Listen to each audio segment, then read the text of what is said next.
E aí, pessoal, tudo bem com vocês? Vamos então começar mais uma aula de teoria da comunicação e hoje vamos falar de agenda setting. Na verdade, a gente vai começar a entrar nas hipóteses contemporâneas, ou seja, as teorias que são mais recentes. Põe uma aspas nesse recentes aí, né? Nós falamos na semana passada sobre o compêndio, ou seja, o arco das teorias, o guarda-chuva das teorias, chamadas de efeitos de longo prazo. E entre elas, a primeira que até ganhou mais notoriedade, e porque ela é um pouco mais prática da gente ver, na teoria a gente consegue ver lá na prática, é a agenda 7, ou o agenda 7, ou a agenda 7, vai depender do autor que você estiver estudando. Eu vou já começar a passar para vocês aqui, para a gente começar a entender um pouco mais o que é essa história de agenda setting, né? Ou seja, o que é que ela fala de verdade? Por que ela até que chegou nesse nome de agenda setting, ou seja, ajuste de agenda, né? Bom, começa com os autores. Foi o Maxwell Macomb e o Donald Shaw, que eram dois jornalistas, professores de comunicação, ou seja, já houve uma mudança então. Vocês estavam lembrados que a gente até então falava sempre que os estudos de comunicação eram muito associados à sociologia? Pois é, de uns anos para cá, dos nossos estudos de teoria, né, principalmente após McLuhan, a gente começa a observar a presença de estudiosos mesmo formados dentro da área da comunicação social, formados em publicidade, jornalismo, relações públicas, em cinema, né, e que tinham o viés pedagógico. Não que isso tivesse que ser uma tendência única. Haviam também outros estudos ainda falando sobre sociologia, mas é que agora a gente consegue ter pela primeira vez profissionais de comunicação falando para profissionais de comunicação sobre as teorias que estavam sendo estudadas no meio acadêmico, né? E principalmente o Macomb e o Shaw, eles abrem a possibilidade porque eles são os primeiros, são os pioneiros a analisar o impacto das mídias nas campanhas eleitorais. Olha, para nós que estamos estudando comunicação de modo global tanto para jornalismo quanto para publicidade, a comunicação sempre está muito atrelada aos meios políticos. E no caso deles, eles estão observando, eles observaram, começaram a observar, os estudos foram publicados em 72. É isso mesmo, foram publicados em 72. Então você tem qual é o cenário dos Estados Unidos?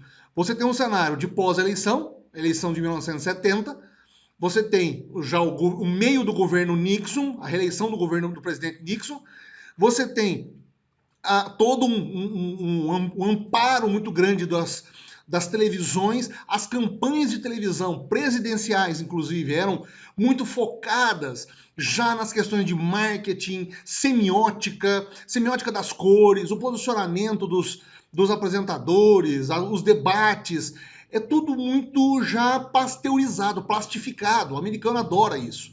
E o americano não se faz valer dessas técnicas para abrir o campo, inclusive, da exploração para a comunicação, que é o que nos interessa. Então esses caras começam a fazer as pesquisas, eles começam a encontrar relações. Eles fazem uma correlação, inclusive, entre o que os eleitores estavam recebendo de informação da mídia até então e qual era o destaque que as campanhas eleitorais colocavam nas mídias. Então veja, eles encontraram uma correlação entre questões que os eleitores acreditavam ser importantes e questões relatadas com destaque na mídia. Eles começaram a observar uma espécie de pauta, ou seja, o eleitor falava nas suas discussões de grupo de acordo com o tema que a televisão tinha colocado dias antes. Ou as temáticas que estavam sendo debatidas pela sociedade naquele momento eram fomentadas pela televisão, pelos meios de comunicação. Ou seja, para eles o principal efeito da imprensa não é dizer às pessoas como pensar, mas em que pensar. Então, o Agenda 7 ele vai um pouco na contramão das teorias da comunicação que a gente fica imaginando, né? Hipodérmica, põe a ideia na cabeça de uma pessoa, persuasão, convence ela de um processo de mídia, um processo cultural, culturológico, crio uma variação de cultura, não crio cultura, mas crio produtos, insumos em cima dessa cultura. Não, o Agenda 7, ele te propõe um tema para você debater. Então ele pauta aquilo que vai ser discutido pelas pessoas a partir do momento que a imprensa começa a falar daquilo. Ou seja, olha que coisa, defende que Em consequência da ação dos jornais, da televisão e dos outros meios de informação, o público sabe ou ignora, presta atenção ou passa adiante, realça ou negligencia elementos específicos dos cenários públicos. Ou seja, para eles, as pessoas têm a sua vida, o pautamento das suas ações, daquilo que ele vai estudar naquela semana, o que ele vai debater em casa naquela semana, ou que ele vai assistir à noite na televisão e vai debater no dia seguinte, com aquele conteúdo que a televisão fez com que ele discutisse naquele momento.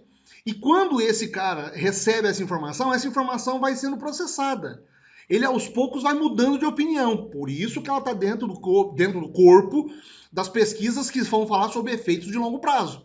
Porque com o tempo, essas pautas vão sendo tão recorrentes que elas vão entrando no imaginário popular, vão entrando dentro dos temas sociais, vão encaixando, na verdade, vão sendo tão sistematicamente debatidas, tão fortemente trabalhadas, que as pessoas vão o tempo todo querer consumir mais daquela informação, aquele veículo de comunicação vai passar mais informação sobre aquilo, vai incluir ou vai excluir algum tipo de tema de acordo com a tendência de uma cadeia globalizante ou dentro de uma ideia para controle da sociedade. Ou seja, não é uma manipulação das pessoas, é uma manipulação em larga escala, segundo Combs e Scholl, para as pautas que são debatidas pela sociedade. É algo muito maior do que a gente pode imaginar. As pessoas incluem ou excluem de seus conhecimentos aquilo que os mass media incluem ou excluem de suas pautas. E uma definição do Scholl, aqui que eu coloquei até em destaque, né? Além disso, o público tende a atribuir àquilo que esse conteúdo inclui uma importância que reflete de perto a ênfase atribuída pelos mass media aos acontecimentos, aos problemas e às pessoas. A gente começa a observar que algumas pautas que são debatidas pela imprensa como um todo, elas surgem, elas acontecem. Isso no jornalismo você tem um campo muito maior de estudo, porque o jornalismo produz essas pautas. A publicidade, por exemplo, você vai ter as tendências sociais, que vão migrar para alguma outra campanha social ou campanha publicitária, que naquele momento é importante ser dita, é importante ser falada. Só que a imprensa como um todo vai criando esses insumos. Ele vai gerando estes tipos de argumentos, de temas para serem debatidos na sociedade como um todo. E mais, depois tem uma frase do Cohen aqui que é interessantíssima, também todo naquele material que eu coloquei para vocês, naquele print, aquele PDF do Mauro Wolff, o Teorias de Comunicação. Veja, olha o Cohen está dizendo, né? A imprensa pode, na maior parte das vezes, não conseguir dizer às pessoas como pensar. No entanto, tem uma capacidade espantosa de dizer aos seus próprios leitores sobre quais temas devem pensar alguma coisa. Então ele não está criando, por exemplo, um tipo de opinião. Ele não pretende, o Agenda 7, fazer com que a pessoa mude de opinião. Não. Apesar de que as teorias de longo prazo vão explicar, na verdade, que as pessoas, conforme elas vão recebendo sempre o mesmo tipo de informação de certos determinados tipos de meios de comunicação, ele vai fazer com que, com o passar do tempo, as pessoas comecem a pensar naqueles temas e às vezes colocar aquilo em prática, professar aquilo. Vou dar um exemplo que às vezes a gente faz sempre com comparação no Brasil, isso é muito recorrente, né? Quando você tem grandes fenômenos naturais, principalmente Copa do Mundo. A gente volta e meia ouve alguém falar assim, nossa, mas é na época de Copa do Mundo que os deputados lá de Brasília mais trabalham, porque eles conseguem aprovar os projetos todos que são de interesse deles ou de determinados grupos, porque ninguém está prestando atenção, porque está todo mundo focado na Copa. Essa sensação que fica no ar é exatamente a conceituação de Agenda 7. Ou seja, eu tenho uma proposta, eu tenho um projeto que eu quero que seja aprovado politicamente, ou que um grupo de pessoas ou de empresas tenha interesse. Mas essa pauta é uma pauta ruim, é uma pauta bomba, é uma pauta que, se for divulgada para a imprensa, vai fazer com que a opinião pública das pessoas não seja tão favorável à minha ideia. O que eu faço? Eu, que sou detentor de meios de comunicação, de veículos de comunicação, provoca uma outra pauta. Vou discutir, por exemplo, sobre a legalização do aborto. Vou discutir sobre, por exemplo, a liberação da maconha. Vou discutir, colocar um tema sobre pena de morte. E eu vou deixar os meios de comunicação falarem isso o tempo todo. Explorarem essa pauta ao máximo, criando reportagens, matérias, novelas, exibir filmes. Enquanto isso, eu estou paralelamente aprovando legalmente aquilo que eu quero, juridicamente aquilo que eu quero, de forma que aquilo que realmente deveria ser objeto de atenção da sociedade passe batido, porque eu estou sendo eu estou alimentando a sociedade com uma informação que eu gostaria que ela, na verdade, olhasse só rapidamente e não se ativesse tanto aquilo. Ela tinha que prestar atenção mais nesse item, mas ela automaticamente fala mais sobre este item. O Agenda Setting, você vai falar, puxa vida, mas é uma teoria da conspiração, Arnaldo. Parece que você está falando algo que é meio que doido aí, só de grupos, teorias da conspiração vão falar sobre isso. Não. Existem pessoas que pesquisam isso até hoje, e principalmente os filhotes da Agenda Setting, que a gente vai ver nos próximos vídeos. O Newsmaking, Gatekeeper, Framing, que são outras teorias. Ou seja, é aquilo que eu vou dando de informação para as pessoas terem conhecimento mínimo de aquilo. Mas para que, na verdade, faça com que elas desvirtuem a atenção daquele momento para aquele foco, porque eu tenho outra coisa que vai, provavelmente, que me daria mais problema, não pode ser tão divulgado na imprensa.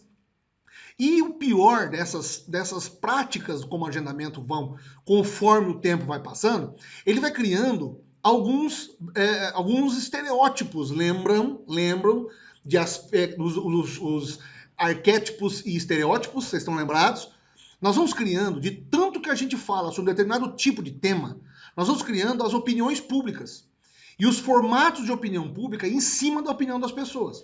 Eu faço associações, por exemplo, como o Mauro Wolff vai falar, por exemplo, aqui, ó, o empolamento constante de certos temas, ou seja, falar tanto sobre determinados temas, aspectos e problemas, constitui um quadro interpretativo, um esquema de conhecimentos, um frame que se aplica mais ou menos conscientemente para dar sentido àquilo que observamos. A gente observa sempre algumas informações, ou algumas regiões, ou algumas coisas que indiretamente vão entrando na cabeça do ser humano, do brasileiro, do cara por aí afora, quando você dá um start na memória afetiva dele, ele lembra de uma situação.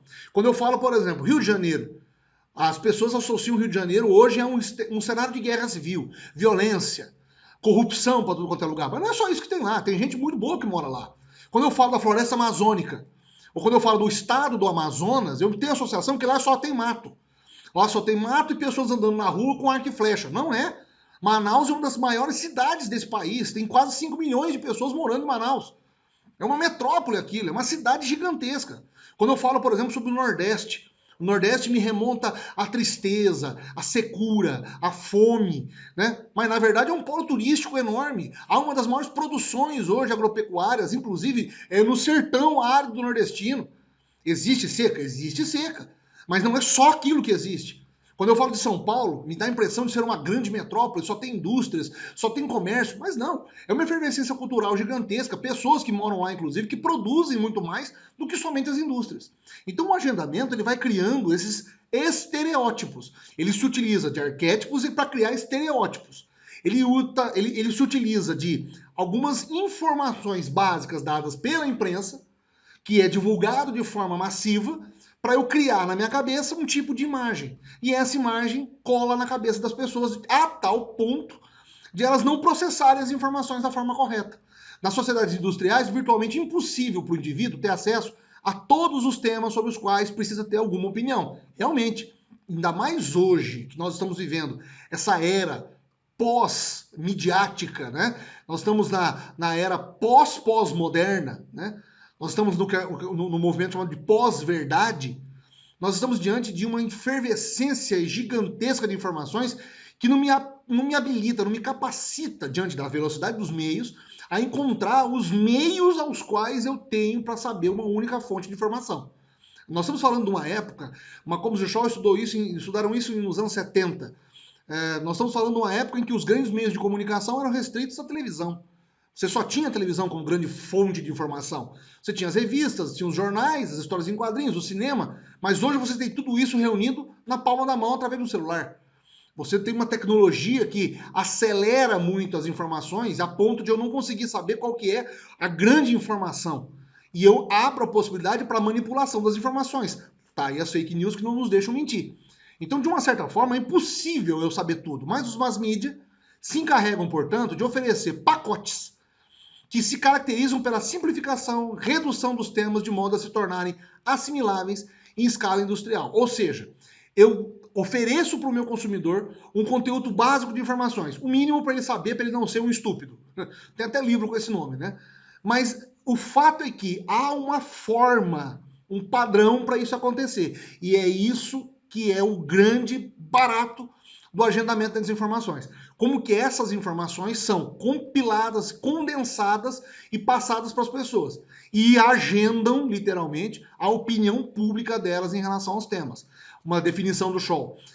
Os mass media fornecem algo mais do que um certo número de notícias. Fornecem igualmente as categorias em que os destinatários podem, sem dificuldade de alguma forma significativa, colocar essas notícias. Criam as formas. E aqui, para resumir o quadro como um todo, para vocês terem acesso e conhecerem uma Agenda 7 e como que ela hoje continua na pauta, né?